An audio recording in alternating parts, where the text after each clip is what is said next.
High বন্ধুরা, সবাই কেমন আছেন? আশা করি সকলে ভালো আছে। বন্ধুরা, ইমোতে আপনার পছন্দ মতো রিংটোন কীভাবে পরিবর্তন করতে হয় এবং আপনার ইমোতে আপনার বন্ধুরা ছবি বা ভিডিওগুলো পাঠিয়ে থাকে, এটা আমাদের ফোনে গ্যালারির ভিতরে অটোমেটিক সেভ হয়ে যায়। তো এটা কিভাবে হয় আর কিভাবে হয় না, এক ভিডিওতে 2 প্রসেস নিয়ে আজকে আপনাদের সাথে শেয়ার করব। তো বন্ধুরা, চলো আমরা প্রথমে ইমো ওপেন করব। তো ইমো ওপেন করার পরে এই যে দেখা যাচ্ছে এই কোণার মধ্যে আমরা ক্লিক করব। তো এই কোণা ক্লিক করার পরে আমরা এই সেটিং অপশনে ওপেন করব। তো সেটিং অপশনে ওপেন করার পরে এই যে দেখা যাচ্ছে নোটিফিকেশন, এই নোটিফিকেশন মধ্যে আমরা ওপেন করব। তো নোটিফিকেশনে ওপেন করার পরে 3 প্রকারের নোটিফিকেশন।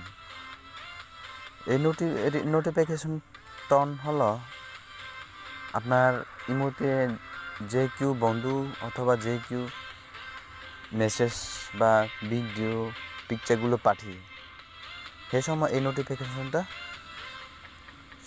শো করবে, অর্থাৎ নোটিফিকেশন হবে।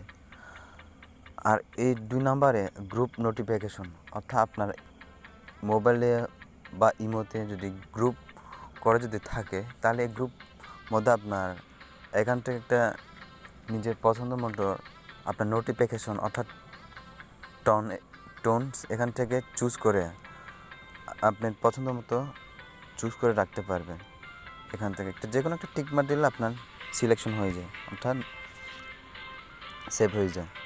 এরপরে 3 নম্বরটা হলো এই যে দেখা যাচ্ছে এখানে কল সেটিংস অর্থাৎ রিংটোনস। এই রিংটোনসের মধ্যে আমরা যখন আপনার বন্ধুরা আপনার ইমোতে অডিও থাকে সে সময় আপনার এই রিংটোনস শোনাবে, অর্থাৎ রিংটোনস বাজবে। তো এই জন্য আপনাকে রিংটোনস একটা নিজের পছন্দ মতো এখান থেকে চুজ করে সেভ করে রাখতে পারে। আর যদি এখান থেকে যদি রাখতে না চান তাহলে আপনার সরাসরি এই আপনার ফোনের মেমোরি থেকে গান অর্থাৎ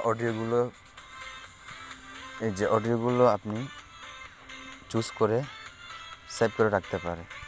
অর্থাৎ এই অপশনে সিলেক্ট ফ্রম ফিল্ডস মধ্যে ঢুকলে আপনার ফোনের যত মেমোরিতে গান অডিও আছে সব ওপেন হয়ে যাবে, অর্থাৎ এখান থেকে একটা চুজ করে আপনার নিজের পছন্দ মতো রাখবে। এবারে আসি আপনার ইমোতে ভিডিও অথবা অডিও বন্ধুরা পাঠালে যে অটোমেটিক গ্যালারির ভিতরে সেভ হয়ে যায়, এটা কীভাবে হয়? এই জন্য আপনাকে যা করতে হবে, জেনারেল ভিতরে আমরা ঢুকবো। জেনারেল ভিতরে ঢোকার পরে এই যে স্টোর দেখা যাচ্ছে, এই স্টোরের মধ্যে আমরা ওপেন করব। এখন আমার এই দুইটা অপশন অর্থাৎ স্টোর ফটোস আর স্টোর ভিডিও, এই দুইটা অপশন অফ করা আছে, অর্থাৎ যে কেউ পিকচার অথবা ভিডিও পাঠালে আমার ফোনের গ্যালারিতে অটোমেটিক সেভ হবে না।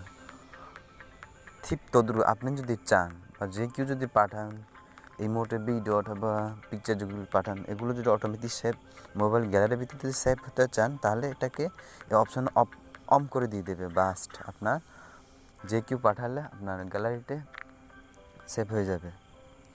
তো বন্ধুরা, এই ছিল আমার ভিডিও। তো বন্ধুরা, ব্যাপারটা বুঝতে পারছেন? বন্ধুরা প্লিজ আপনারা ভিডিওটা যদি ভালো লাগে থাকে তাহলে একটা লাইক দিবে। আর আমার চ্যানেলতে এখনও যারা সাবস্ক্রাইব করেনি প্লিজ দয়া করে সাবস্ক্রাইব করবেন, কারণ আমি প্রতিদিন ভিডিও আপডেট দিয়ে থাকি। আর পাশে থাকা বেল আইকনটি বাজিয়ে প্রতিদিন আমি আমার ভিডিও আপডেট নোটিফিকেশন পাওয়ার জন্য